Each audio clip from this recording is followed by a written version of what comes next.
For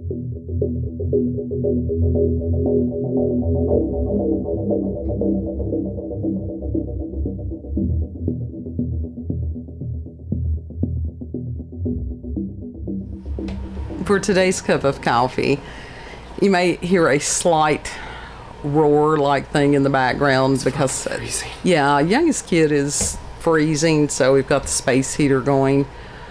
Although youngest kid's in a short sleeve shirt and thin pajama pants. In the house should be warm. Because it's 20 degrees out there, and it's 20 degrees in the house. It is not 20 degrees in here by any means. Feels like it. Might as well be.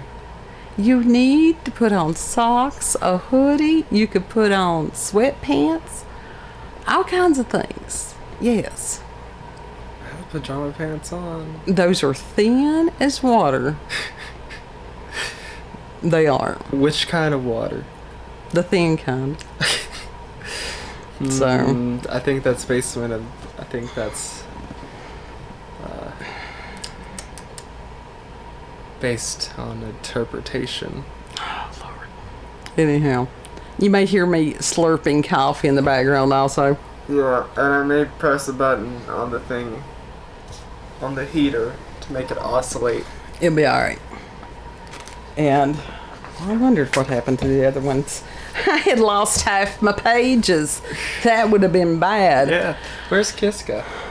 He's over there asleep. So leave him over there asleep, okay? Yeah, you need your seat back. Yeah. I actually had gone down the rabbit hole as far as thought about discussing what's called Helter Skelter, in a lot of things, and that was a book by Bugliosi. Or was it Bugliosi? Bugliosi? Anyhow, he was the prosecutor during the Charles Manson and family murder trials. Yeah. So he had written the book, and supposedly that Manson had been inspired by the Beatles' The White Album, and in particular the song Helter Skelter, and that the intention was supposed to be for him to start a race war. And the reason that I can't discuss what happened with that fully is because that we are living in a time that history's no longer allowed. Yeah. And that we can't even discuss certain topics because that we're living in bizarro world. Yep. And it was very much that Manson was racist. Yep. But also Manson was evil. I mean, I thoroughly believe the man was possessed. Oh yeah, I have no doubt that he was. And it's like he acted erratic. Have you ever sit and listened to some of the interviews they did with him? Yes. And it's like, if you listen to him long enough, he starts making sense. Mm-hmm. And that's when you know to turn the shit off. Yeah. Because it's one of those that he's got just enough truth in there to make you start questioning things. Mm-hmm. So, instead of discussing, and that's been done to death, it really has. Yeah, he's been a hot topic for many years. Oh, yeah. So, but in there, I found another thread. What were you going to say? It's going to sneeze. That, and I really like the way that this is written, and of course, the link will be in the description box. But I am going to, for the most part, read this verbatim. Okay. And this is by Justin Ward, who is journalist and activist. He wrote this on December the 10th, 2019, and it's on his website that's called justinward.medium.com. I don't know what the medium means. I don't know if that's like psychic medium or size medium or... Maybe it's a type of web page thing, because they got like .verb.com. I don't know, maybe. But anyhow, he's... .winks.com, not Winks. Yeah, Winks.com. Very talented writer. And it's been rare that I have found those that I really enjoy their style of writing. So, yeah, I have no problem with sharing that. And the title of the article is, Was Charles Manson a CIA lab rat? And He could have been? well, that was what, I got to wondering about that because Ted Kaczynski, I speak frequently of Ted Kaczynski. I have empathy for that man. I really do. And because I have a tendency to, minus the beard, look very much like him during the winter. But the fact that he was used in the MK Ultra experiment. So I wondered, okay, could it have been that Manson was? So that's how I got down this rabbit hole.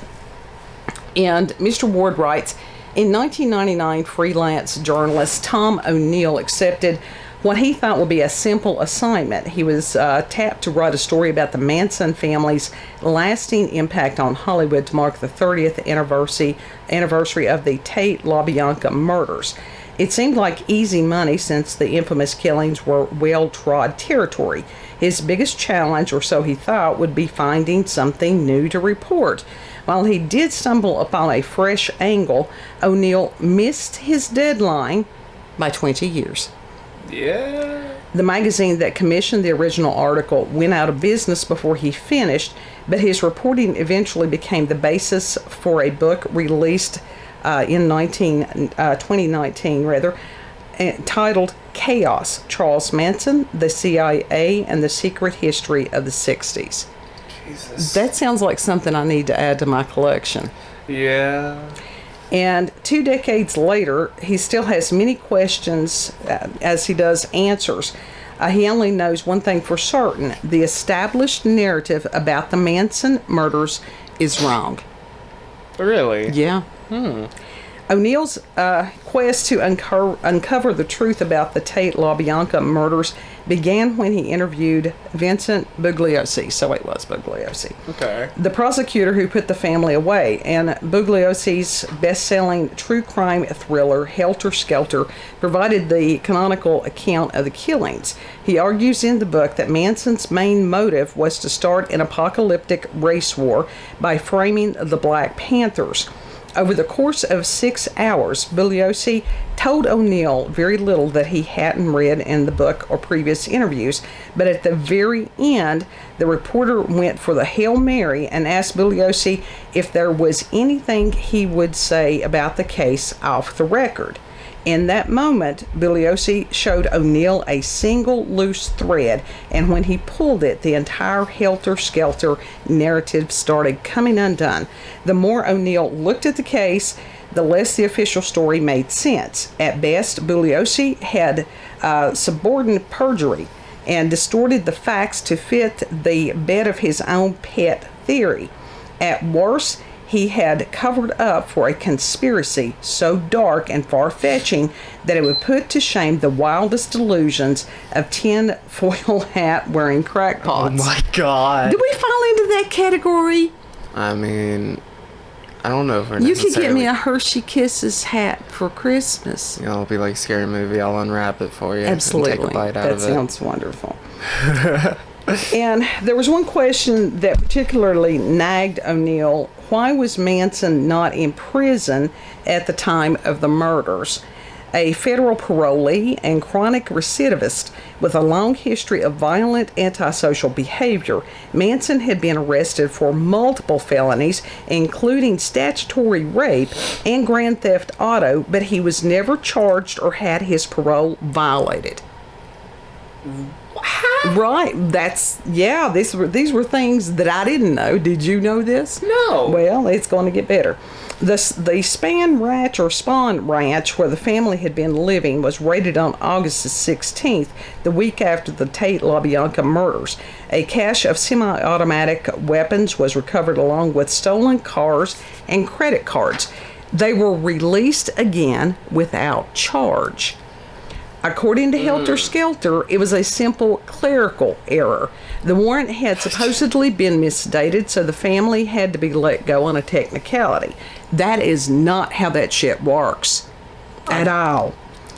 Finding the narrative extremely suspect, O'Neill tracked down the original warrant. It was dated August the 13th and valid for 10 days. It was the largest police raid in the history of Los Angeles County at the time, and given the amount of planning involved, it could safely be assumed that the family had been under surveillance for quite a while. It was also likely that someone in law enforcement had been keeping tabs on Manson and his followers during the period when they were committing murders. O'Neill had a hunch that someone was keeping Manson out on the streets, but who and for what purpose? It was possible that Manson might have been an FBI informant feeding the agency information about drugs or the California. It's hard for me. I think it's become a dirty word. The California counterculture. It wasn't too far-fetched. After all, the feds had allowed Whitey Bulger to continue committing crimes, even murder, while he was on their payroll. What the fuck? Yeah. And this is, when you go down these rabbit holes, you find out lots of stuff. He also entertained the idea that Manson could be a pawn in either the FBI counterintelligence program or the CIA's Operation Chaos, both of which were designed to disrupt and surveil the American left. O'Neill observed a similarity between the official Helter Skelter motive and the FBI's successful efforts to assassinate or sow discord in the ranks of the Black Panthers.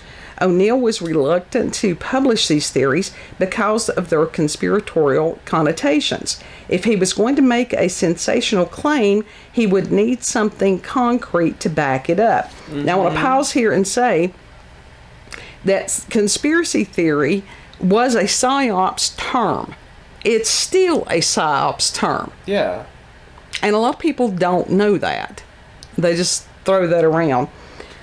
So, smoking guns were hard to come by, but O'Neill found plenty more loose threads to pull. While interviewing this one guy that was a celebrity photographer and has a foreign name that I'm not going to attempt, and close friend of Sharon Tate, O'Neill stumbled across an intriguing revelation.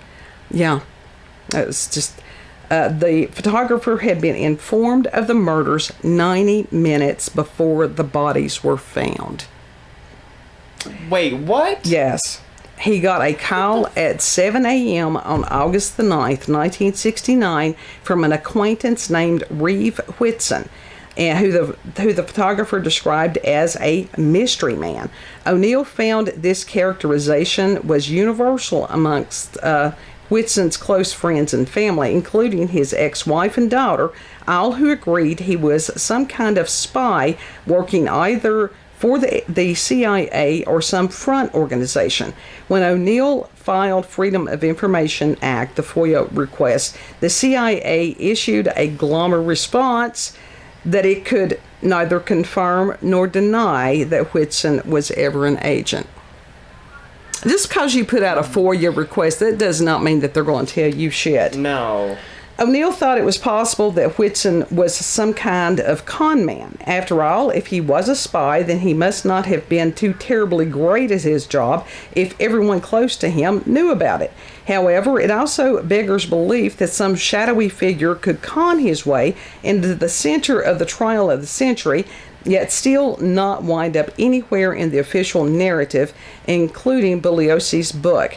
When O'Neill had asked Bugliosi about Whitson, the former prosecutor said he didn't know him, but the court records directly contradict this. It was Whitson who brought the photographer into the prosecutor's office. The photographer's testimony was used in court to establish that he had seen Manson at Tate's house prior to the murders. When the defense challenged this, the judge called for a conference in chambers away from the jury, during which Bugliosi said that Whitson had been present at the interview. According to the photographer, Whitson had coerced a statement out of him by threatening the Iranian national with deportation. He believed that Whitson was someone in the position to make good on that threat.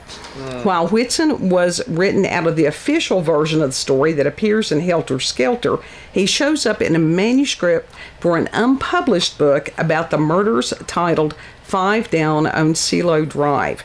The book had 3 authors. One was Robert Helder, the LAPD lieutenant who headed the investigation.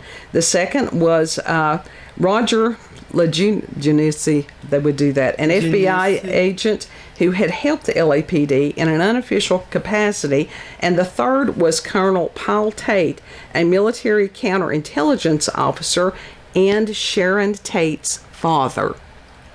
Oh my God. Yep. Whitson, who appears under... What the fuck did Sharon Tate do to deserve She was this? just at the wrong place at the wrong time. Whitson, who appears under the pseudonym Walter Kern, is described as a police groupie. Paul Tate had been conducting his own unofficial investigation, and Kern was some mysterious stranger who was just along for the ride. Helder nicknamed him Mr. Anonymous. Helder wrote, quote, "In this business, as you might imagine, a policeman gets to meet many strange people. Kern was among the strangest. No one knew what he did for a living, yet he always seemed to have money and knew just about everyone on the wrong side of the tracks. I didn't like him, but he was useful," end quote. Judging from some of Whitson's high-level associates, it's hard to believe that he was just a run-of-the-mill con man, or even an ordinary CIA functionary for that matter. Colonel Tate wasn't his only contact in the intelligence world. Whitson's close friends included retired General Curtis Bombs-Away LeMay, as well as former Nazi intelligence officer Otto Scornsey and mobster Charlie Barron.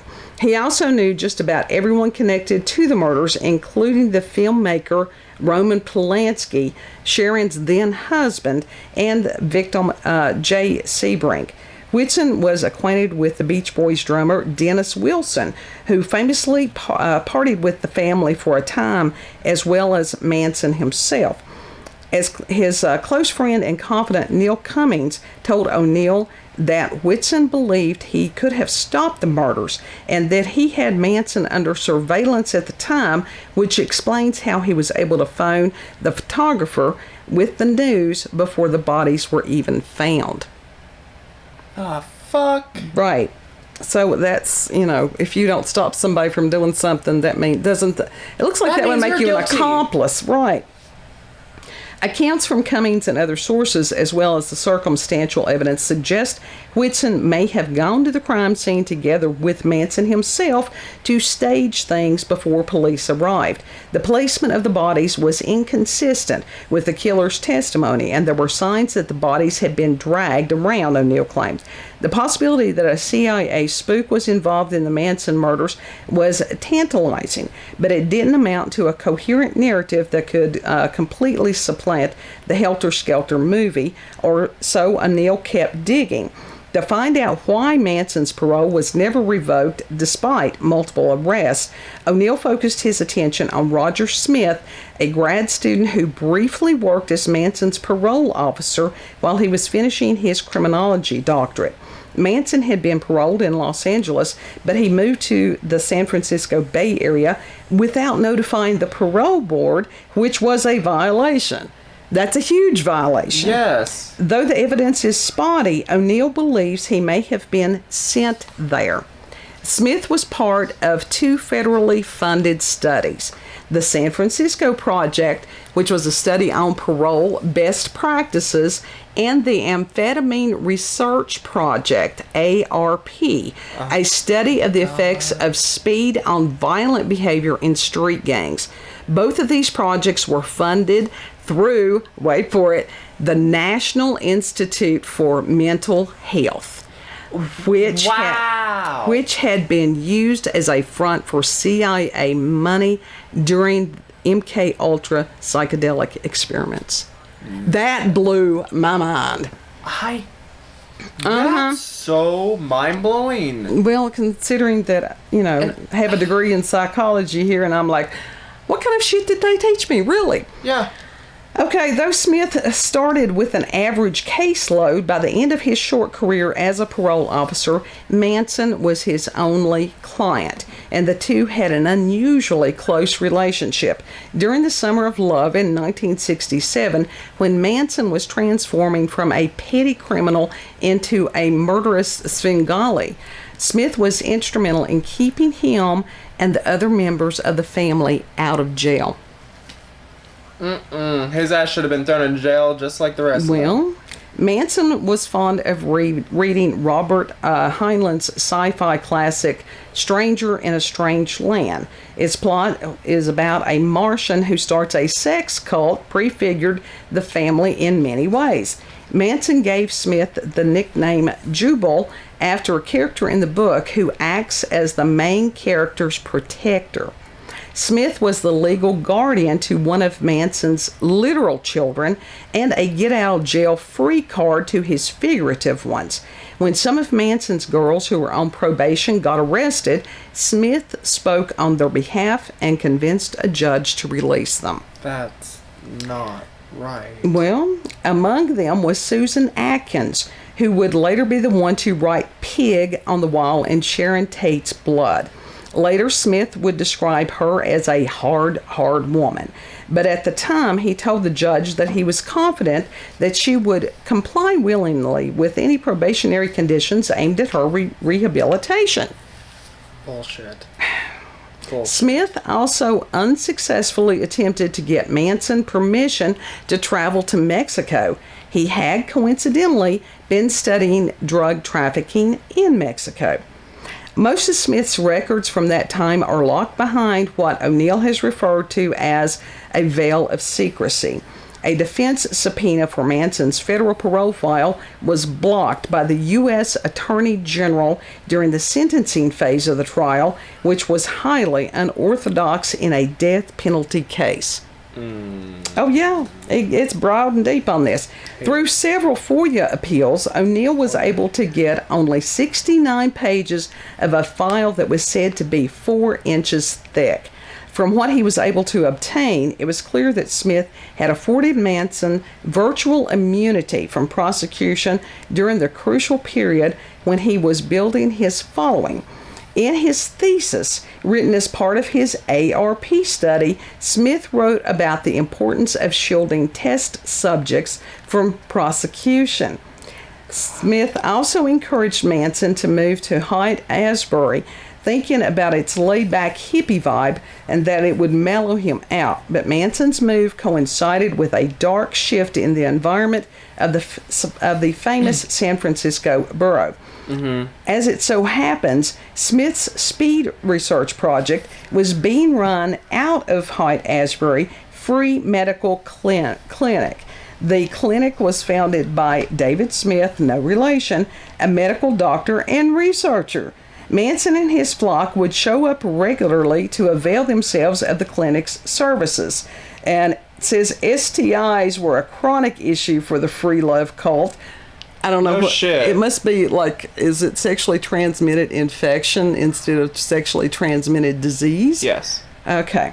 How do you know that? Don't tell me. I don't want to know. Because I've looked it up. But they also... Because I do research. I go down rabbit holes too. Sometimes they're medical. When I was growing up... And if I'm confused about something, what something stands for, I look it up. When I was growing up, they called it venereal disease.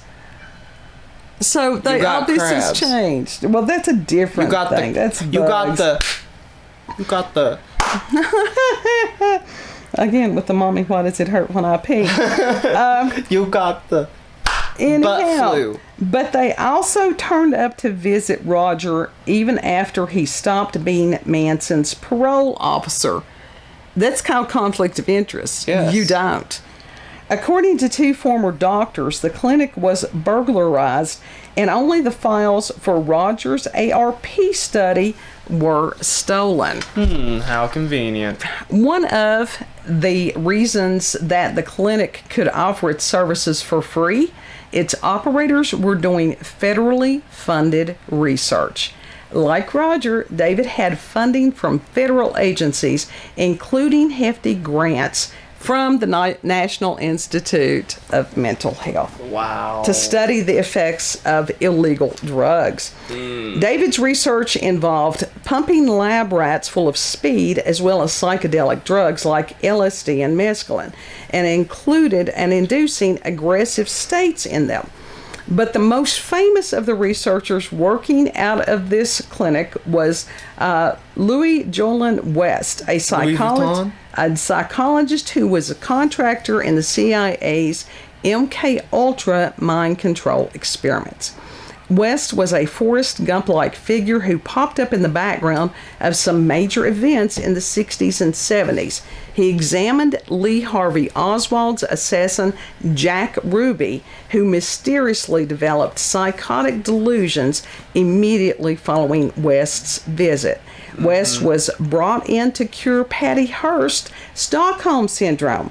He also famously killed an elephant with a cocktail of LSD and amphetamines while trying to induce, basically it was, when they get rutting. Yeah. It's called musts. An aggressive state that occurs during mating. Yeah. It killed it. He literally killed an elephant.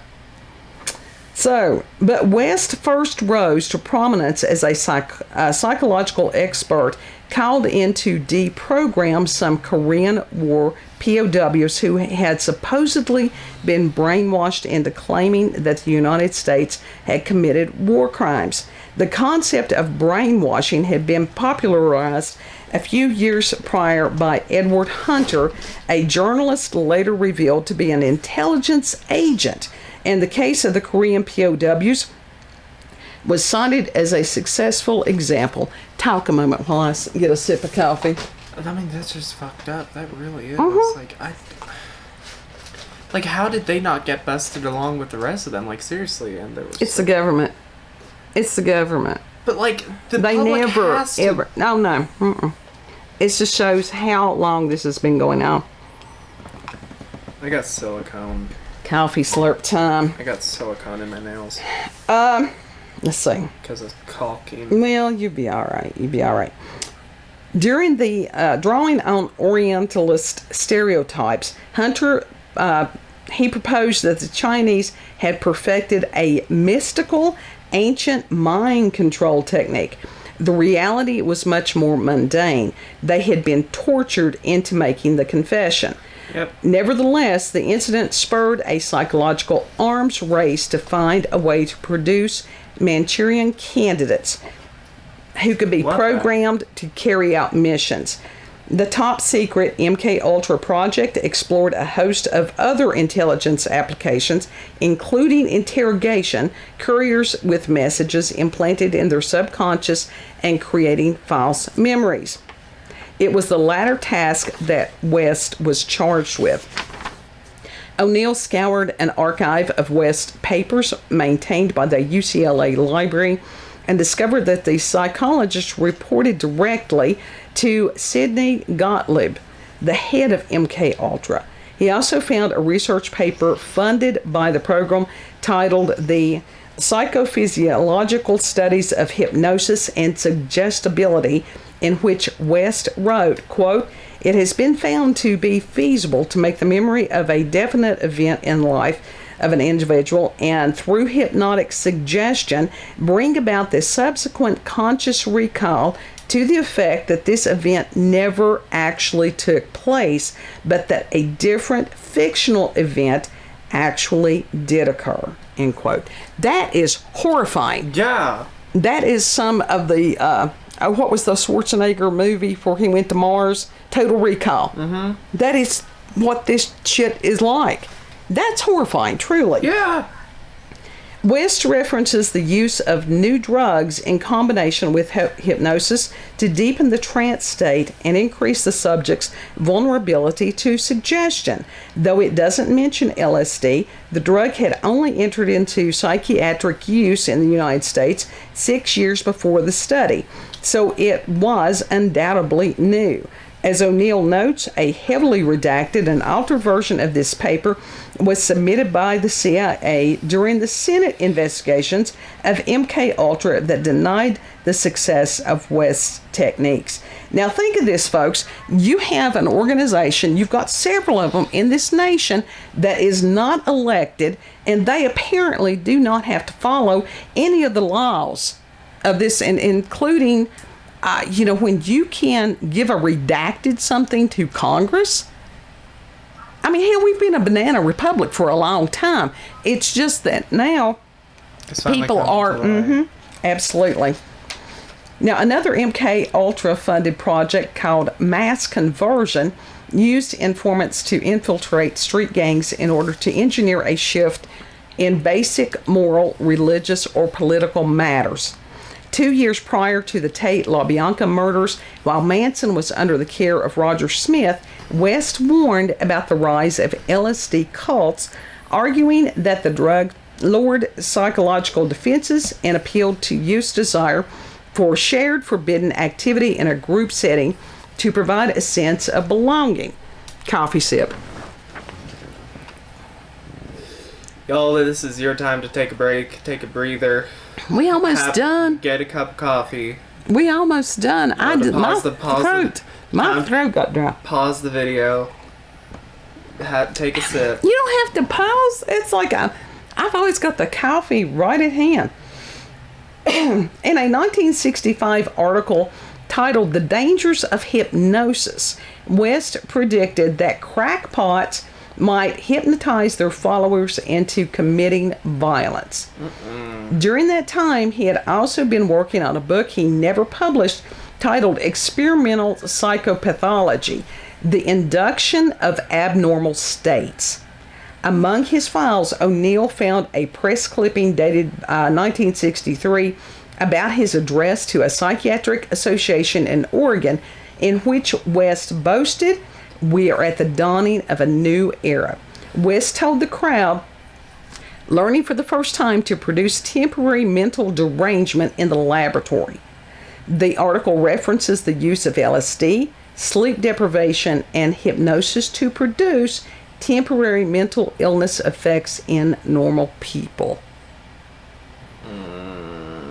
Yeah, that's like I said. I don't like it's this. Not supposed to make people comfortable. It's supposed to make them aware. All right. Though MK Ultra had begun winding down by the time that West moved to California, it can't be entirely ruled out that his research was still being covertly funded by the CIA. He was still receiving grants from many of the same organizations that had served as fronts in the past, including Foundation's Fund for Research in Psychiatry, Inc. Moreover, his Haight-Ashbury Project, HAP, bears an uncanny resemblance to the infamous MK Ultra experiments called Operation Midnight Climax, in which fake brothels were set up throughout the Bay Area and unwitting patrons were dosed with mind-altering drugs. Of course they were. For HAP, West similarly set up fake crash pads for hippies and had grad students dress in hippie garb to take notes on their behavior. Though the records didn't seem to indicate that the project provided the subjects with drugs, it would be consistent with the standard modus operandi of MK Ultra experiments, which tended to use marginal groups like prisoners or mental patients. In the end, O'Neill was never able to find a definitive link between Manson and West, aside from the fact that the two had occupied the same space at the same time. The why of the Tate LaBianca murders was always less compelling than the how. Manson is often portrayed as some kind of criminal mastermind, but he was illiterate until his late teens. How could someone like that bind followers so irreversibly to his will that they would murder on his command? The techniques he used were sophisticated, but Manson was not. Was it just a coincidence that he happened to frequent a clinic where the world's foremost brainwashing expert had set up shop? It's long been the official stated position that the CIA's LSD experiments were a failure. But what if they weren't? O'Neill laid out the facts for Ellen Shefflin, author of the book on CIA's secret experiments, and asked him if this could be an MK Ultra experiment gone wrong. The man replied, "No, an MK Ultra experiment gone right." Yeah, that's exactly what it sounds like. Much thanks to Justin Ward. That was a really good article. It was, yes, excellently written, intelligently written. It was not like he had to use all this flowery language, and it wasn't too there was only academical. no, there was only a couple of 50-cent words in there that I had to skip over.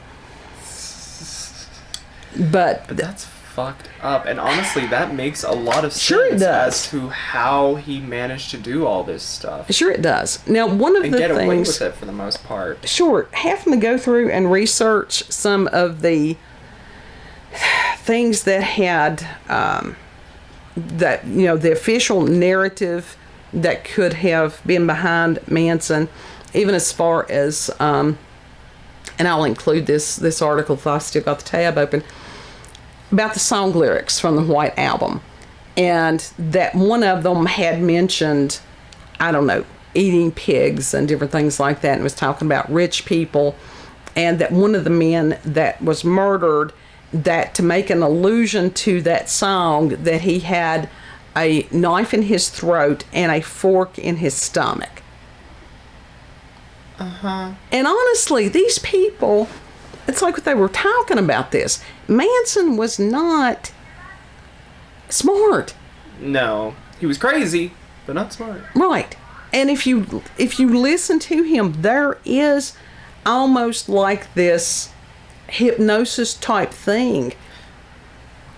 Again, I think the man was possessed, because you can look at his eyes. Schizophrenic type of thing. Too. Oh, no. It's schizophrenia. You jump around from subject to subject a lot of times and make, connections where there aren't any. I have not noticed, I had never noticed any schizophrenic traits in what he was saying, really. Mm-hmm. Now, as far as him thinking that there were hidden lyrics in the Beatles songs, but shit, knowing what we know now, maybe there were. Maybe. I mean, it's just shit. That is fucked Uh-huh. up. But I can see very easily how that could have been some kind of an experiment. Knowing what we're seeing today, which is like Manson's dream, as far as turning people against people. Because that's literally what's happening. Absolutely. And what are they doing? It's false narratives. People don't usually, they'll read the headlines, they'll hear what the top story is, which are more headlines, not understanding that propaganda, which we talked about that just a day or so ago, was made legal. And so these people are being brainwashed and they don't even know it. Yeah. And a house divided cannot stand. Nope. So it is already, brother against brother. Mm-hmm. That it's this little faction and that little faction. There was a time not that long ago that people here, they were Americans. Yeah. That was it. Mm-hmm. That was what you took pride in, your country and stuff. And I'm not saying that our country is evil. I'm saying that there has been a faction that has been flying under the radar for decades. Mm-hmm. That needs to be exposed. It needs to be abolished. Oh, yeah. I mean, these people need to be dragged out into the streets and horsewhipped. Completely eradicated. That's what it needs to be done. So it just... And we're in a period of time of things being, uncovered. Uh-huh. And you have to really go through and dig for this stuff. Yep. And so every so often I'm blessed and I will find an article like that. I probably will go and order that book. It's one of the many that, if I can find the time to read them. Hey, I don't care. Possession of a book. Yes, it's something, because there are so many things, just like that one website the other day. 1 minute it's there, the next it's gone. Yep. Give me a hard copy, tangible something that I can hold and read and sip my coffee, because I never assume that a website's going to be there the next day. Right. Yeah.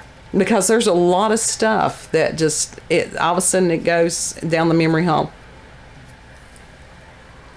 Which is sad. Well, and tragic. They're trying to erase They're trying to erase our history. They are. They're trying to silence people, too, who are trying to teach the true history. Orwell's 1984 was not written to be a handbook. Mm-mm. It was written as a warning, but it is being used as a playbook. And that was the character, his name was Mr. Smith, the main character, and his job was to sit and basically shred these documents that were historical. Because of Disgusting. Those who don't remember the past are condemned to repeat it. Yeah. So, anyhow, that's a broad, deep rabbit hole. And have y'all read Helter Skelter? Have y'all read the original book? I saw the movie. I don't know that I read the book. I may not. I've got through like 15 pages of the actual book. It just didn't grab you. Yeah, it grabbed me all right. I didn't want to be grabbed in those places that it grabbed. Well, it's hardcore. I'm sorry, I'm not in the mental space right now to be mind fucked. Well, and that's when I tell people, again with what does this have to do with the paranormal, supernatural? If you understand that there is a force that is evil that can help people develop the technology to do this stuff because it did it once before, and that we're in that era of Nephilim 2.0. This is fallen angel technology. We just haven't gotten to the total gene manipulation, which is what the Nephilim was. We'll have to talk about the Nephilim one day. Yeah, we will. So, yeah. But that's also a deep rabbit hole. It is a deep rabbit hole. And there's a lot of Might people... hit Wonderland in the bottom of it. Well, there's a lot of people that think that they know their Bible, but they don't believe their Bible. They want to cherry pick it. Mm-hmm.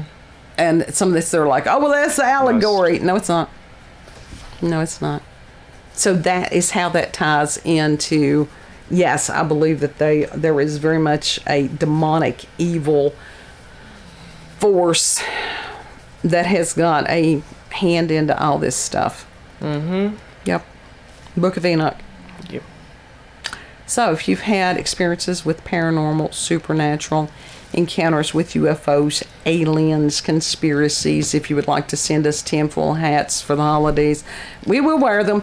Yeah, we will. Please send me a tutorial. At least a tutorial to make a tinfoil hat. That's not hard. Because I want to make one. I want to make one that will last. That's not hard. You get that heavy duty aluminum foil. Anyhow, if you've got local... Can it be decorated like the Hershey's Kiss version in Scary Movie? Local, regional, family, myths, legends, what have you. Mm-hmm. If you've got conspiracy theories... Hilo bunked his head on the tripod. That's theories because you have to say that. That I may not be aware of. Any of those things that you'd like to share, send them to cupofcoffeewithscream@gmail.com. Mm-hmm. Yeah, and we all in this together, folks. We are. Don't go crazy, please. No, don't go crazy. We need people to be level-headed, to take this stuff and go, oh, okay, now I know what I'm up against. Open your eyes and see. Don't look. Actually see. Sure. Because there's a difference between looking and seeing. People see this, they can look at something for so long and no longer see it. Mm-hmm. And I think that's what has happened with a lot of these things. And we trusted people that definitely were not worth our trust. Yep. But we want to thank you for having coffee with us today and pondering great ponders. And humidifier. We need to get a humidifier.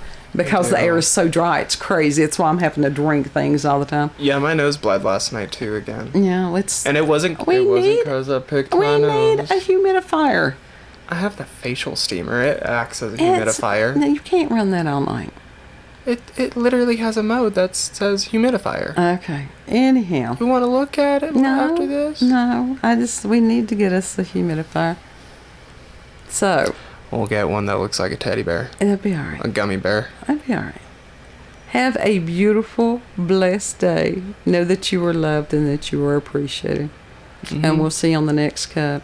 Tell us what you thought about this subject in the comments as well. And if you had heard that before as far as government involvement with Charlie and the family. Yeah.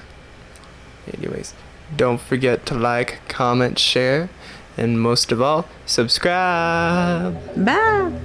Yip it.